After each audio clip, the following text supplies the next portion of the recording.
Yes, let's talk football. Tony, we'll start with your team, Corinthians, because they have a massive game at the top of the Canada Life Premier League tomorrow. They're against second place Russian away, and Russian on the back of a 6-0 win last weekend.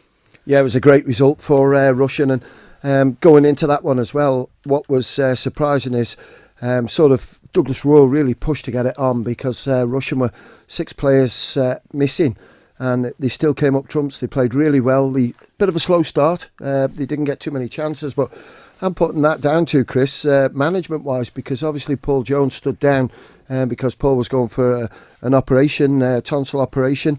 And then Steve Byrne said, listen, I'll take over for a couple of weeks. But, you know, Steve's got commitments elsewhere. His son plays for Corinthians. And yes, he does training, but he could only do a couple of weeks. So Liam Cowan now is sort of manager with Steve, just to give him his first opportunity to see what it's like being a manager while Liam's injured. So it's working quite well.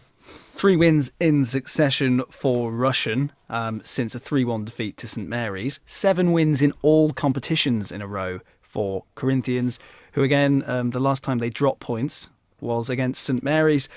So this is intriguing. 2 form sides coming against each other. Corinthians lead the title race by a point at the moment, with Russian in second place, and Corinthians also have a game in hand. Yep. How damaging will this be for either team if they lose it? I think it's more damaging for Corinthians. When I look at, we had a chat the other night, because just having a look at Corinthians fixtures that are coming up to make sure we're all organised. And, you know, Corinthians play Russian tomorrow. And then next Saturday, which is the 24th, they play Braddon or St George's in the FA Cup semi-finals. Then I need to start now looking at, night games. And my guest that was going to come up for Football Focus, I actually asked him not to come because I think I need to spend a bit of time explaining fixtures-wise, because a lot of people are just wondering what's happening. That's what we're going to concentrate on Football Focus. And we're going to start our first batch of night games straight after the Clots Go Forward. So the Clots Go Forward Sunday 25th. And then on Tuesday the 27th, we're into night games, and they're going to play Russian again. So it's starting to get interesting now, because St George's have got a cup game tomorrow against Braddon. Hopefully we're trying to get a game on Wednesday for them at the Bowl. But there's a little bit of work to do on that one. Then they've got possibly the semi-final or a rearranged game on Saturday the 24th, and then they've got another league game to rearrange after that one. So there's an awful lot to play. But going back to your initial question, it would be damaging more for Corinthians, I think, than Russian if they lost, because Corinthians have got Russian to play twice, they've got St George's to play twice, St John's and Peel. So there's some big fixtures in Corinthians, remaining 9 games, and there's 6 games against top side. So it's going to be real pressure job for them, and I think they can deal with the pressure. And a point really for either team wouldn't do any good. The only winners there would be St George's, who aren't in league action. They're in Friends Provident FA Cup quarter-final action against Braddon. There was a joke I was trying to pen about Russian and nerves, given the present. Topical humour. That's what you get here on Manx Radio. I couldn't do that. I'm not clever enough. But let's move on to the FA Cup quarter-final.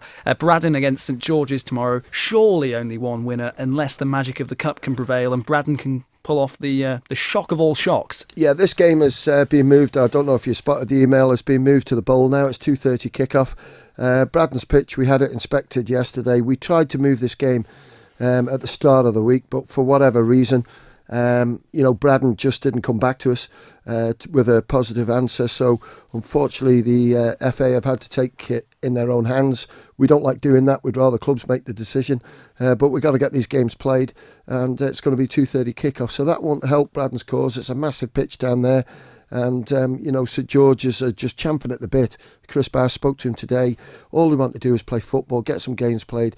And this stop-start attitude at the moment with some clubs, because to me, just get on with it, get them played. But they're looking at all the permutations, if they've got players missing and everything else, and deciding if they want to play. And that's not good for football.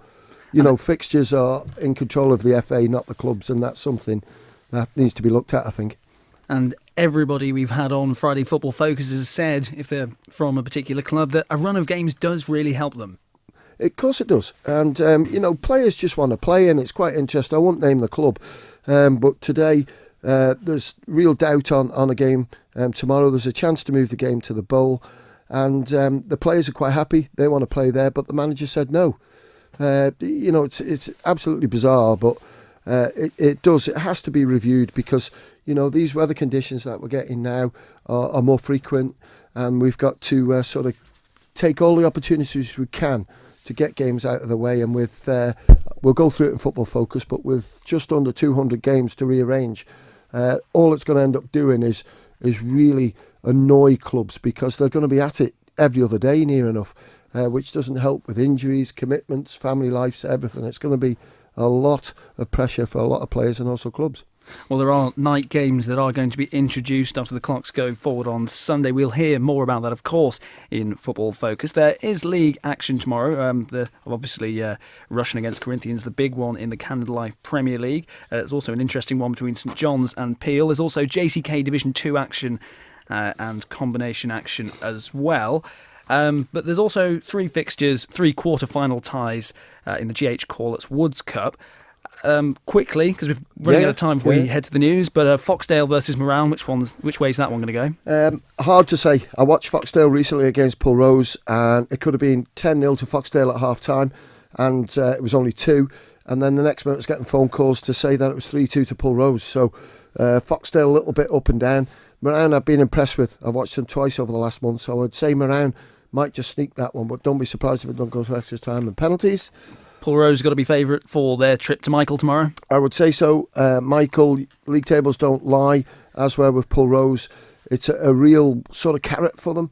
It's a club that we're expected to struggle a little bit in Division 2 this year, but they've done it. They're right up there. They're mixing it with the big boys. And I think certainly tomorrow afternoon, Pulrose will come out winners against Michael. Castletown riding the crest of a wave at the moment, but can Union Mills pull off a shock tomorrow, Tony? They can, and Castletown know that. I went up to Gary Moore last night just to have a look at the pitch. Well done to Beanie. It was in perfect order, and last night after all that weather that we had Thursday, I thought to myself that's going to look pretty rough, but that could have been played on last night, so well done to him, and I don't see any doubts in that game going ahead up at Gary Moore. Well, the best place to keep up to date with all the developments of Manx football this weekend is right here on Manx Radio, Saturday Live tomorrow.